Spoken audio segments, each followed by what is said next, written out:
लालकुआं के हल्दूचौड़ क्षेत्र में बीते दिनों एक बार फिर हाईवे पर घूम रहे आवारा जानवर युवक की मौत का कारण बन गए।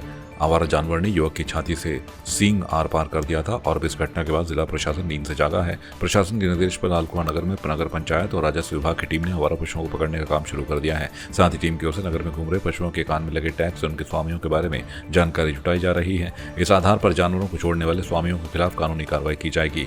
लालकुआं नगर पंचायत के अधिशासी अधिकारी राहुल कुमार सिंह ने बताया कि लालकुआं नगर में नगर पंचायत और राजस्व विभाग की टीम कार्रवाई में जुटी है।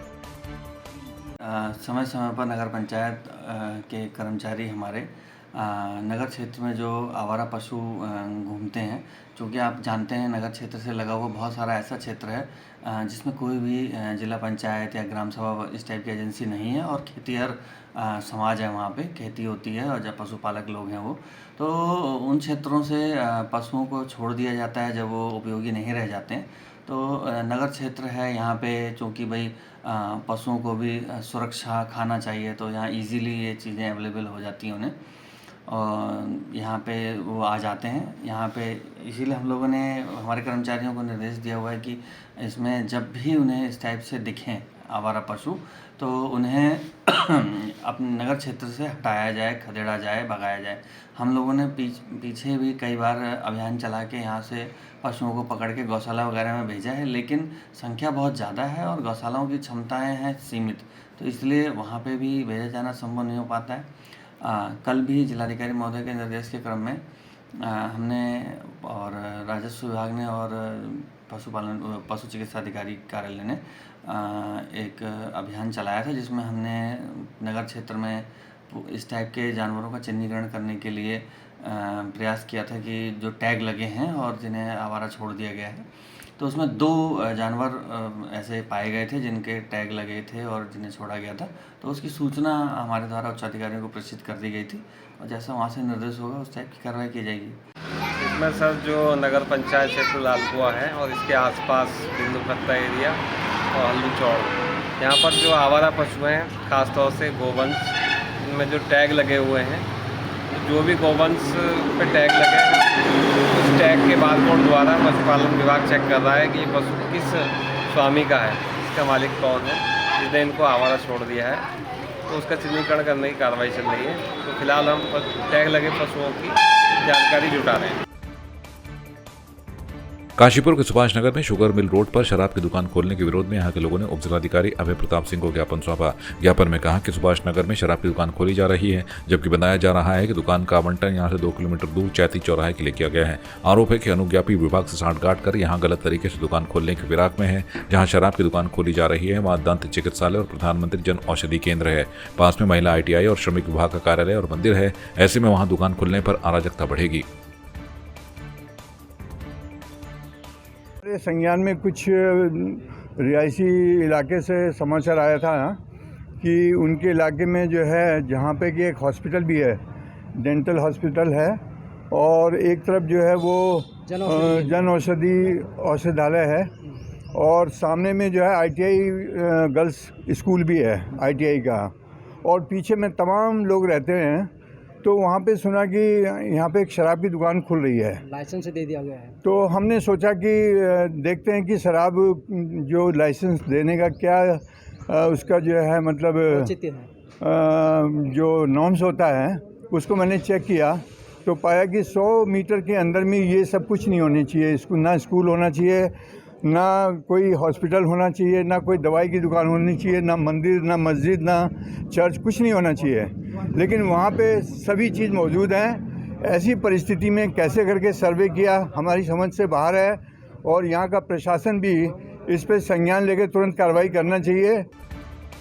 गर्मी का पारा चढ़ते ही पानी का संकट भी गहराने लगा है। वहीं हल्द्वानी में गोला नदी के जलस्तर कम होने से बैराज से मिलने वाले पानी का प्रेशर भी कम हो जाता है, जिससे शहर के आखिरी छोर वाले घरों ऊंचाई पर स्थित घरों में पर्याप्त पानी नहीं पहुंच पाता है। दमुआ, ढूंगा, बजूनिया, हल्दू, गौजा जाली, तल्ली हल्द्वानी, इंदिरा नगर, राजपुर आदि क्षेत्रों में पानी की सबसे अधिक दिक्कत होती है। इस साल पर्याप्त बारिश न होने के कारण गोला नदी के जलस्तर में अप्रैल से ही काफी गिरावट देखने को मिल रही है। वहीं जल संस्थान के अधिशासी अभियंता RS लोशाली का कहना है कि हमारी तरफ से पूरी तैयारी की गई है कि पानी के टैंकर, नलकूप आदि व्यवस्थाएं एकदम दुरुस्त रखी गई हैं। वर्तमान में हमारे समस्त नलकूपों से सुचारू रूप से हम लोग जलापूर्ति कर रहे हैं। और हमने एक व्यवस्था के लिए जहाँ समस्याग्रस्त क्षेत्र आ रहे हैं 10 विभागीय टैंकर और 2 प्राइवेट टैंकर के माध्यम से भी पेयजल का वितरण कराया जा रहा है। और साथ ही जो नलकूप है उनमें अगर मोटर पंप में खराबी आती है तो स्पेयर पंप की व्यवस्था भी कर ली गई है। जो 35 mld की हमारी क्षमता है प्लांट की, तो वर्तमान में हमें बैराज से उसके अनुरूप पर्याप्त पानी मिल रहा है वहाँ पे भी। और जैसे जो हमारे इस हल्द्वानी महानगर में कुछ मोहल्ले ऐसे हैं जहाँ के टेल एंड के जो क्षेत्र हैं वहाँ ग्रीष्म ऋतु में समस्या आती है पानी की, तो हम लोग उन पे रोस्टिंग की व्यवस्था भी कर रहे हैं। साथ में जहाँ अत्यधिक समस्या आ रही है टैंकर से भी पेयजल उपलब्ध कराया जा रहा है। लाल कुआं कोतवाली क्षेत्र के अंतर्गत बिंदु कथा स्थित पटेल नगर में बीती देर रात को झोपड़ी में भीषण आग लगने के कारण 2 गाय की जलकर मौत हो गई, जबकि एक गाय आग में झुलसकर गंभीर रूप से घायल हो गई है, जिसका पशु चिकित्सकों की ओर से उपचार जारी है। वहीं पीड़ित परिवार ने शासन प्रशासन से जल्द उचित मुआवजा दिए जाने की मांग की है। उधर सूचना पर पहुंचे राजस्व विभाग की टीम ने घटनास्थल का निरीक्षण कर अपनी रिपोर्ट तैयार कर ली, जिसे उच्च अधिकारियों को भेजा जाएगा। फिलहाल इस घटना से परिवार में कोहराम मचा हुआ है। 1 बजे आग लगी, 2 जानवर मर गए और 1 जानवर जली है बची। और राशन पानी जो भी था भूसा वूसा सब जल गया, परेशान हो गया हम। 2 बजे हम सब सामान जल गया। 12:30 से 1 बजे तक आग लगी। जब हमको पता हुआ बाहर आए तो सारा कोई बस का ही नहीं रहा, पूरा तमाशा हो गया।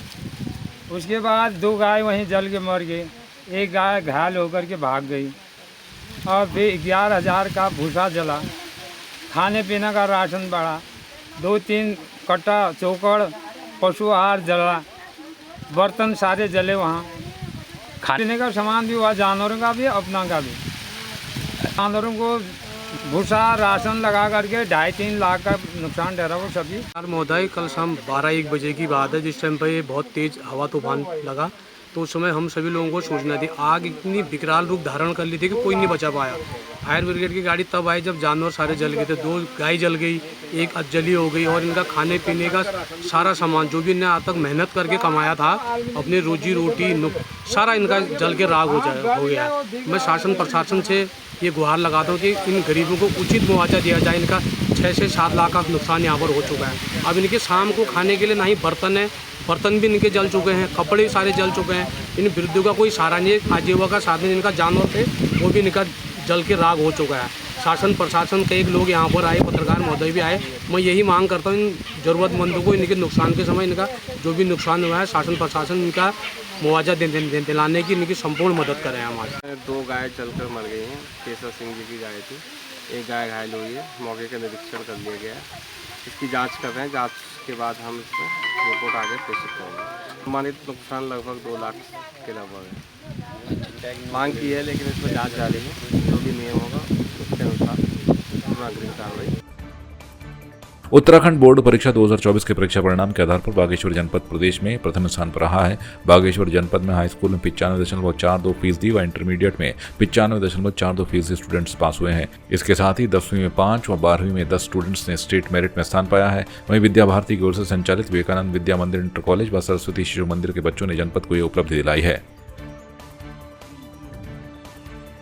मेरा नाम मयंक जोशी है और मेरी उत्तराखंड में 12वीं रैंक आई हुई है और मैं इस सफलता का श्रेय अपने माता पिता और गुरुजनों को देना चाहता हूं, जिन्होंने मुझे स्कूल में पढ़ाया। और मैं आगे जाके आर्म्ड फोर्सेस को ज्वाइन करना चाहता हूं।